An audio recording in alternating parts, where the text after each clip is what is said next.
Hi, I was a doctor in Perth, Australia for 53 years, and I'm a workaholic.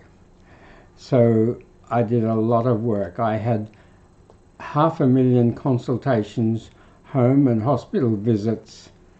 I helped 800 babies into the world.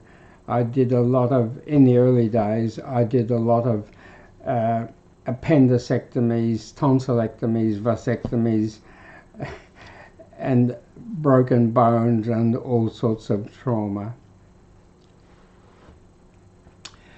But I was always interested in people's quality of life as well as their diseases. I was interested to know, partly for my own sake, what gives people a good life and what gives people a bad life. And I decided in the end that the world would be a better place if everyone was healthy, happy, safe, and productive. And for that, you need 7 things.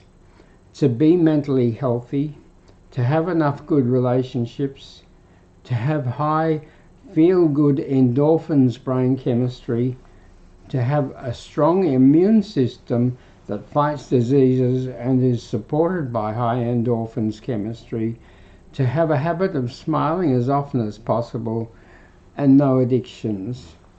But also to understand any great traumas that your mum or dad, or their mums or dads, or their mums and dads had, because serious traumas in the family come down to the kids, the grandkids, and even the great-grandkids.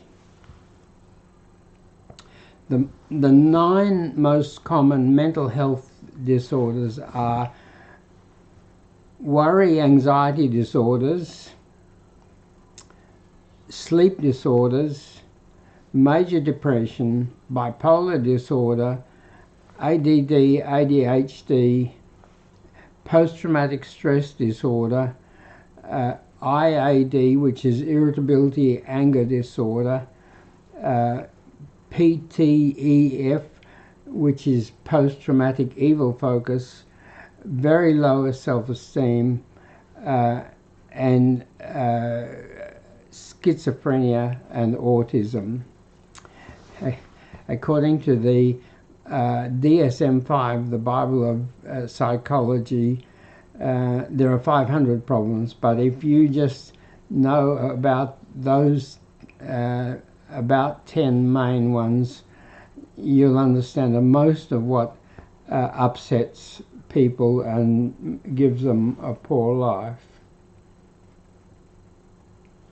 And what I discovered was that lots of people with mental health issues were getting no help, getting no care, and almost nobody was getting enough care because there were not enough mental health care workers, and that there were never going to be enough mental health care workers. So I decided it was very important for people to be able to do at least some self-help care, and for that they needed tools. So over 27 years I developed 8 tools. The tools are smilefixit.com, a one-page website with links that you can tap to go to wherever you want to find whatever you want to know. The Mental Fix-It app, it's so important to get very clear about what your particular problems are, and that can take a long time in consultations, which are slow, but you can do it in 5 minutes with our Mental Fix-It app. Just tap your phone's App Store or Google Play icon, and in a few seconds download the free Mental Fix-It app. Then in 5 minutes tap your choice of 3 answers to each question, and an instant report appears on the phone screen which tells you the 4 things that you most need to know. But what we find is that people want everything to be very fast now, so we're in the process of revising the Mental Fix-It app to make it a 2-minute check, because I want a troubled person to be able to go from not understanding anything to understanding and being on the way to getting better in 10 minutes. Download the Mental Fix-It app onto your phone in a few seconds. Choose your score for each of a dozen questions in 2 minutes. See your instant report, which has links to the 6 of our 1-minute videos that will help you most to understand your problems and to know what to do about them. 10 minutes. So the smilefixit.com site, the Mental Fix-It app, and I've got nearly 100 under-a-minute videos, and the Mental Fix-It app tells you which of those videos is going to help you most. And then there's live streaming, which I'm doing now, because a lot of people like to watch live streaming and to learn from live streaming.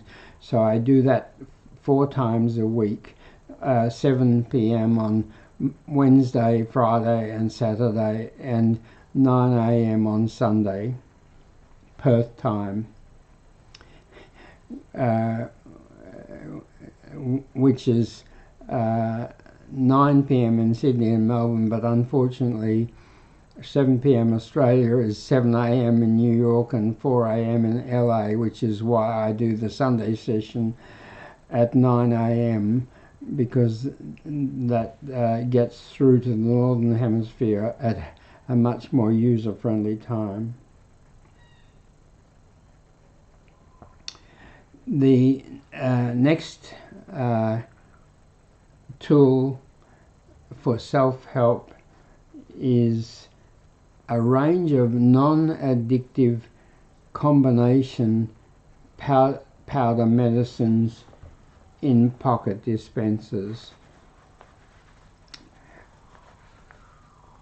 Medicines must be non-addictive, and one of the great problems in mental health is that so many medicines are addictive, and I never recommend anything addictive. All the main worry anxiety medicines were addictive. All the main sleeping medicines were addictive. And the three main medicines for ADD, Ritalin, dexamphetamine, and Adderall, are addictive, and that creates lots of problems. And so I made powder medicine combinations that are not addictive. And why powder? Because with mental health and addiction problems, you want your medicine to work fast, and swallowed tablets and capsules aren't fast. They take half an hour to go right down your gut and start to be absorbed into the bloodstream and start to help you, and 1 to 2 hours before they're helping you strongly. Whereas if you drop powder medicine on your tongue and suck it, don't swallow it, so it's absorbed through your tongue, it starts to work in 5 minutes. Your tongue is pink or red because the blood vessels are so close to the surface, and if you drop thousands of tiny grains of powder medicine on your tongue and suck them, they get into those blood vessels and into your bloodstream in 5 minutes and start to help you in 5 minutes and help you strongly in 10 to 15 minutes. And it's even better than that. If the powder tastes very nice, your body soon connects the taste with getting better, and then you get what's called taste conditioning, and you start to get better, start to improve as soon as you taste the medicine, so in seconds. And powder is much more flexible than tablets or capsules. You need to get your personal best dose of medicine, because if you don't get enough, it's not going to work very well, and if you get too much, you're going to get side effects. And with tablets and capsules, it's hard to get exactly the right amount. Sure, they make tablets in 2 or 3 different sizes. Well, many tablets are 2 or 3 different sizes, and capsules. And you can break some tablets in halves and even in quarters, but your personal best dose depends on how much you weigh, how fast your gut absorbs it, how fast you burn it, how fast you use the medicine up, because some people's chemistry is faster than others, and how quickly you excrete it, because once the medicine gets into your bloodstream, it's flowing through your kidneys and through your liver, and your kidneys start to excrete it, and your liver starts to break it down and excrete it. And if your kidneys are not very good, they'll excrete it more slowly.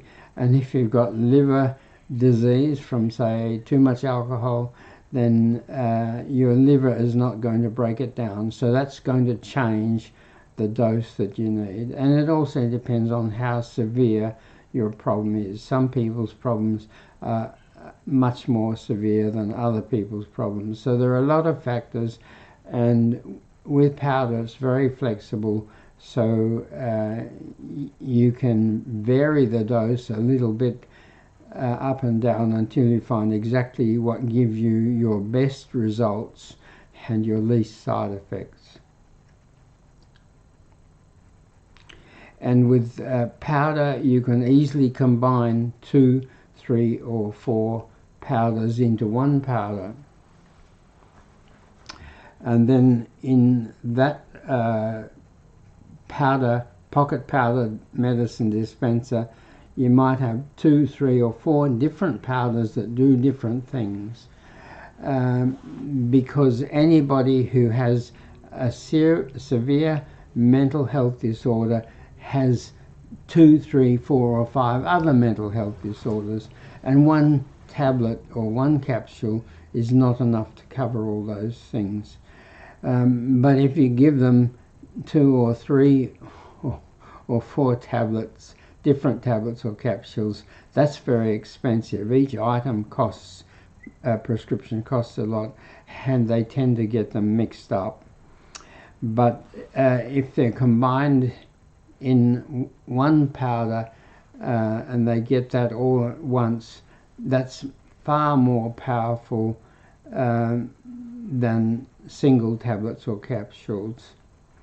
That combination of 2, 3 or 4 powders can stop or can cut or reduce 2, 3 or 4 different mental health distresses and a mental and an addiction craving all at the same time.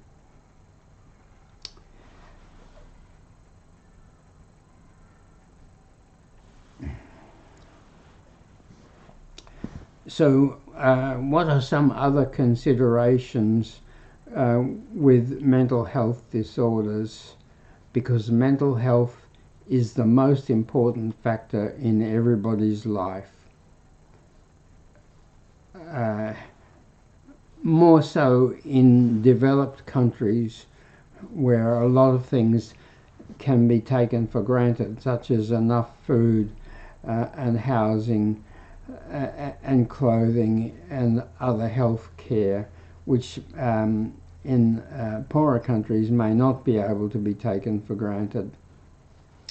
And where getting enough food or a roof on the head may be as important as mental health. But in developed countries like the US, the UK, Canada, Australia, New Zealand, if you don't have enough food, that's not because there's not enough food, that's because of a mental health problems which may have resulted in an addiction.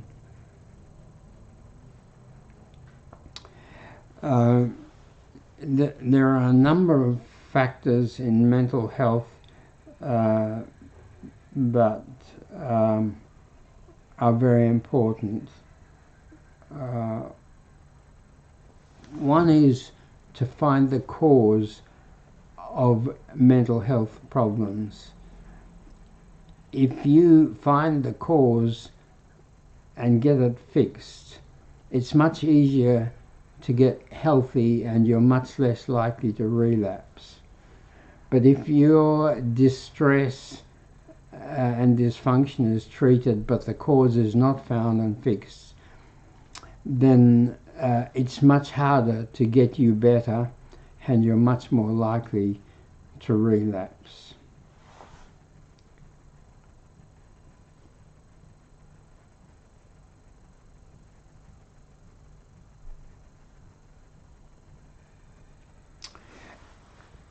It's very important that it should be recognized that your family problem, your personal mental health problem is part of a family problem.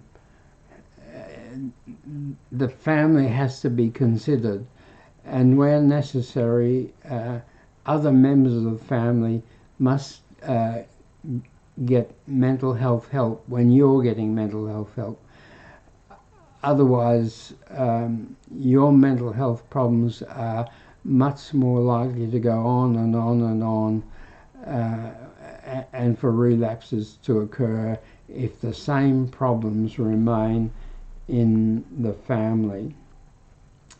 And it's very important to start treating mental health problems early as possible. When I see a person with a mental health problem, as soon as it starts, it's much simpler to understand the problem and what caused it and what's making it worse. Problems, if they're not treated, lead to other problems, which lead to other problems, and it gets more and more complicated and more deeply ingrained. And if we don't see a person until their problems have become so great that they've crashed, then they take 10 or 20 times more work and very rarely get enough work to solve all their problems. So starting early is very important. It's very important to realize that habits are 60 to 65% of our life, and mental ill health is mainly about bad habits. Our mental health started when we were still in our mummy's tummy, because the feelings that she had, the chemistry that she had in her circulation were passing through the placenta to the baby and affecting the baby before the baby was born. And in the first year of life, when the baby is so dependent, can't do much for itself, its heart beats, it breathes, it poos, it wheezes, but if it needs anything else, it's just got to cry and someone's got to provide it. And there are no perfect mothers, no perfect fathers, no perfect families, no perfect homes, no perfect neighbourhoods, no perfect schools. So all children suffer to some extent, some horribly, of course, but every child suffers, and that causes mental health problems. And it's so important that it's realized that those mental health problems are family mental health problems, and that the earlier you start to understand them, to find them, understand them and fix them, the easier and better that is, because the less secondary problems you're going to have. So habits are very important, and mental health care should be about teaching people about how to make new habits and how to break old habits. You make new habits by doing things over and over and over again. And what happens when you do things over and over and over again is that their underlying chemical triggers and messages and electrical triggers and messages that make those things happen get stronger and stronger and stronger until they're almost automatic, almost happen without thinking. Because your brain is so busy and it controls so much of your life that anything that happens often, it turns into a habit. So it's got time to focus on the things that it has to think about, which are the very important things, the new things, and the things that need to be changed. So starting our habits, our feeling habits, start before we are born and in the first 1, 2 and 3 years of our life, depending on how good or ordinary or bad our parenting and our family and our home and our neighbourhood and our school is. And it's very important for doctors, but also for patients, to realise that what they most need to know is what they want and need to get and to get rid of to have a good life. But we just give them a diagnosis. Oh, you've got ADD, ADHD, you've got bipolar disorder, you've got major depression, you've got panic disorder and so on. Which is a relief to some people to know what they've got is a known thing, which a lot of people have got. They're not the only ones. But it's even more important for them to know what they want, need to get, and what they want, need to get rid of to have a good life. Which the Mental Fix-It app is very good at clarifying. And we need to understand transgenerational trauma. It's very important to know that the mental health problems that a person is having today may have come from a mental health trauma or illness that their mother or their father had, or that their grandmother or grandfather had, or even that their great-grandfather or a great-grandfather or a great-grandmother had. Terrible experiences like wartime experiences, deaths from diseases and accidents, divorces, unemployment and bankruptcy, natural disasters, cyclones, fires, and so on. Anything that really badly traumatized a parent, a grandparent, or a great-grandparent can pass down to you, and sometimes what helps people to get better faster is to know what happened in the family.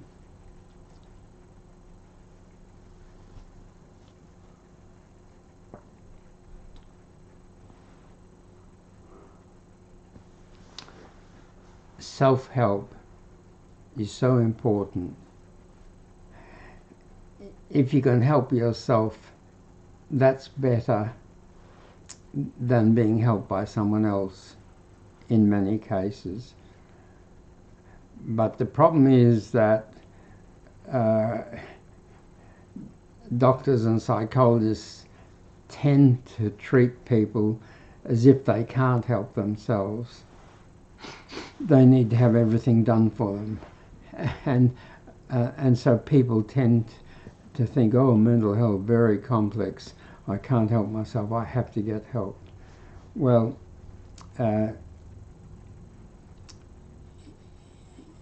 that's why over 27 years I developed those tools, because those tools are simple. Just go to smilefixit.com and tap on the link to whatever you want and learn about it, and then do as much as you can for yourself. And this would have a wonderful effect on the mental health of your whole community and country, because some people can do 3/4 of what needs to be done to help their problems with those tools.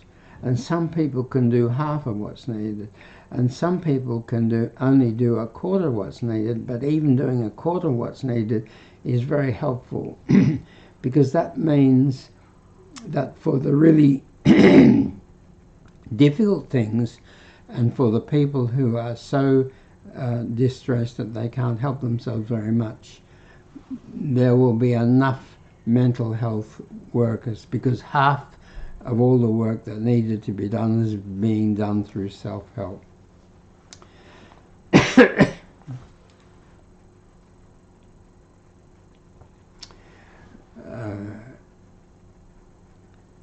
The Mental Fix-It app covers everything in such a short time, and you can do it on your phone anytime, anywhere, just when you're concerned and just when you've got time and just when it's most relevant. Do the Mental Fix-It checklist and get a list of what your problems are, each with a score, the most severe ones first to the mildest one, and then you can look at them and decide which ones you can help yourself with and which you feel ready and want to work on straight away, and that's the quickest way. It might not be to work on the biggest one. In fact, the biggest one may be such a big problem that you can't even face it. But if you deal with your smaller problems one at a time,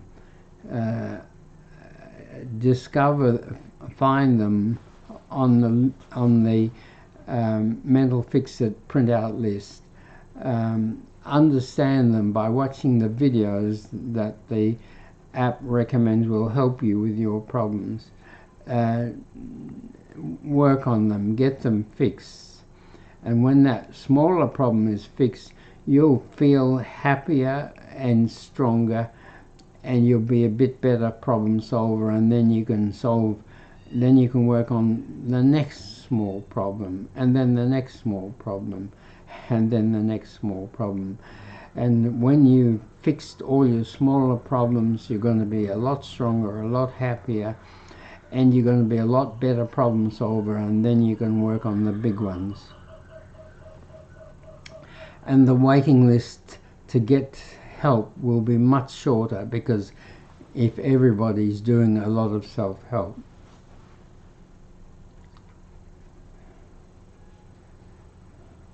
And videos, a 1-minute video on a problem that you've got is the fastest, easiest, best, lowest cost, most convenient way to understand that problem.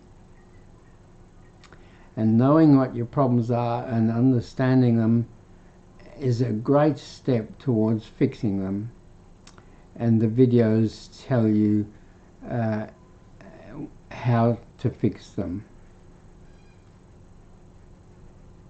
So videos, so important. And live streaming, very important. So go to Mental Fix-It live streaming on TikTok, YouTube Shorts, Instagram, Facebook. Although sometimes the technology defeats me, and when I'm connecting up, I can't seem to connect on one of them, but go to one of the other ones. TikTok is the most reliable one. They make it very easy for me, and I'm so old that I'm not very good at technology.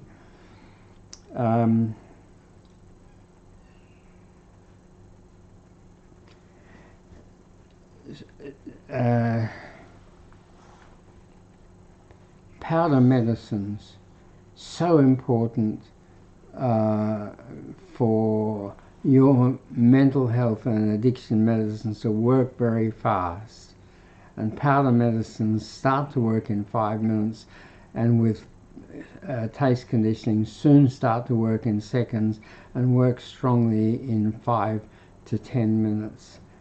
and that if you can carry the right medicine for you around in your pocket, in a pocket powder medicine dispenser, and anytime, anywhere, as soon as a problem starts, whiz it out and take doses on your tongue, and don't swallow it, suck it and absorb it quickly through your tongue and get relief early, because that's how you weaken bad habits. And most mental disorders are bad habits. You got them because you had a problem over and over and over and over again, until the bad feeling or bad thinking or bad behavior became a habit, became almost automatic, very easily triggered and almost unconscious, and you just do it. And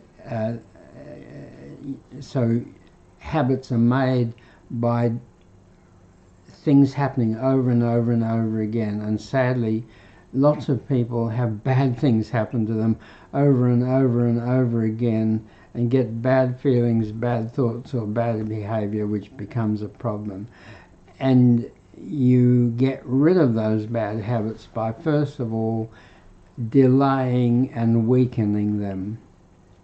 Now, you can delay and weaken a bad habit like worry, anxiety, or depression, or ADD, or PTSD. You can delay and weaken them by willpower,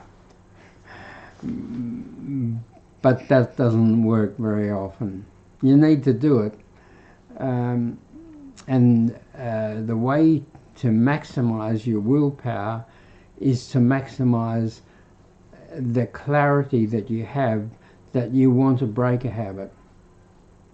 Think about it. Think about how your life will be better, safer, and your family will be better if you can break that habit. Anxiety or worry or irritability, anger, or whatever it is. Get very clear that your life will be better by thinking about it, talking to other people about it. And when you're very clear that your life is going to be better and other people's lives are going to be better, when you get rid of that bad habit, then it'll be easier for you to exert willpower. But it's much better to have help. So the second thing you can do after willpower to break a habit is to delay and weaken it by taste. Some things you can delay and weaken just by having a lovely taste. So one of my developments, which will be available soon, is a bigger pocket dispenser like this that contains lovely tasting fruit powders that you carry in your pocket, and whenever you get the urge to do the bad habit that you want to stop, you drop some lovely tasting fruit powder on your tongue and you concentrate on that lovely taste, and when it starts to fade, take another lovely taste, and as long as possible focus and concentrate on that lovely taste and delay thinking about and doing the habit that you're trying to break. So delaying with taste, delaying with medicine. If you've got the right medicine in your pocket, in a pocket dispenser, you can, as soon as you start to feel the urge to do the bad habit, you can whiz that out and drop powder medicine on your tongue that starts to work in 5 minutes and weakens the urge or weakens the bad feeling or the bad thoughts or the bad behavior, weakens and delays them. And when you weaken and delay them, they get weaker. It's just as a habit gets stronger the more often you repeat it, it then gets weaker the more often you delay and reduce it. And when it gets weaker, then you can delay and reduce it even longer. And then eventually you can sometimes not do it. And when you start to not do it sometimes, that weakens it even more. And eventually it gets so weak that you can quit it. And I forgot to mention another thing. So willpower, taste, medicine, but also quick switching. Quick switching. Have a few things that you love doing that you can start to do very quickly. And whenever you start to get the urge to do the habit that you want to stop, quick switch to one of those other things. Music or photos on your phone or whatever. We're going to do what I hope will become a major help soon, which is having lots and lots of things you love on your phone that you can quick switch to. So understanding habits, how you got them, how to get rid of them, if that's going to make your life better, is so important. And of course, making new good habits is important.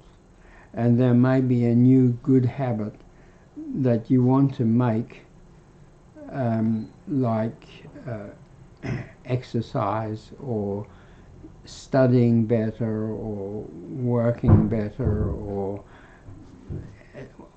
whatever would make your life better. How can you make that into a habit? Well, as we've said, you do it over and over and over again, and everything that we do and everything that happens to us is the result of triggers and messages, electrical triggers that start in our brain and flow to whichever part of the body is needed for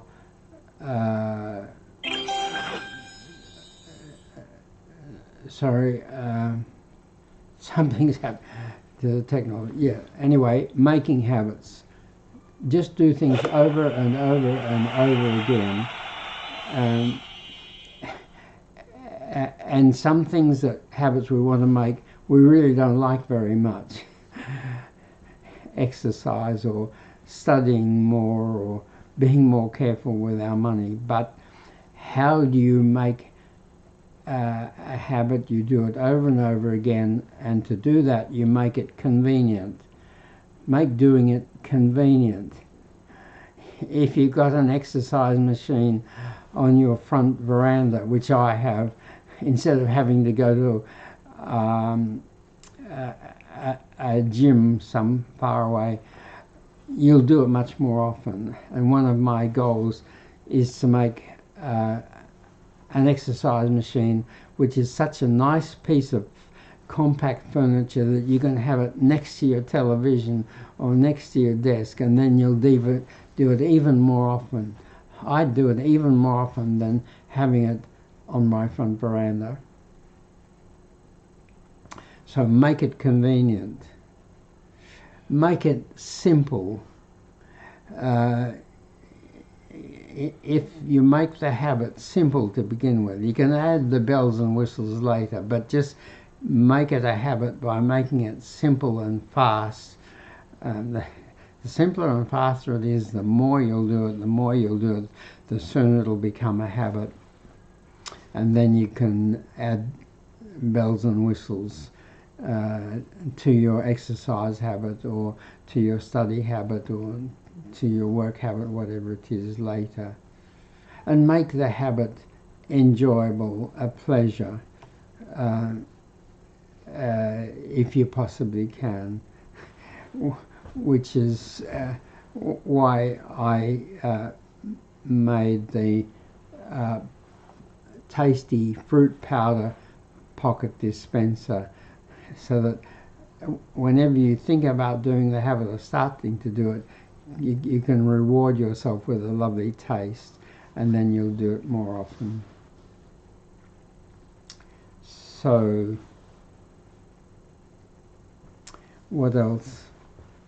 I'd love to know what your questions are, what your comments are, even what your criticisms are, what we could do better, or we aren't doing that we should do, or that we should differently. So please, people want to join me live streaming, and they want me to join them live streaming, and I don't know how to do that.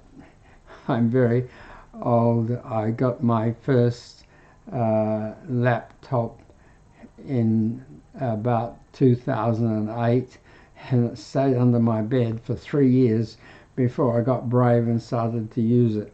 Now I just couldn't live without it, and I use it every day, but I'm still not that good at technology.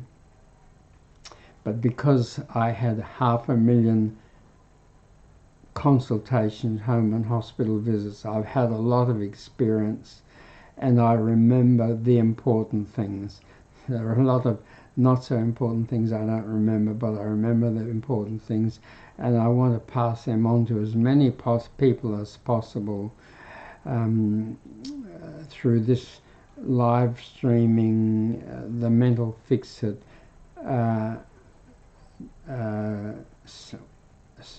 .com site, and all my tools. Well, I think that's enough for today, so I'll stop now, but please send me your questions, comments, and criticisms.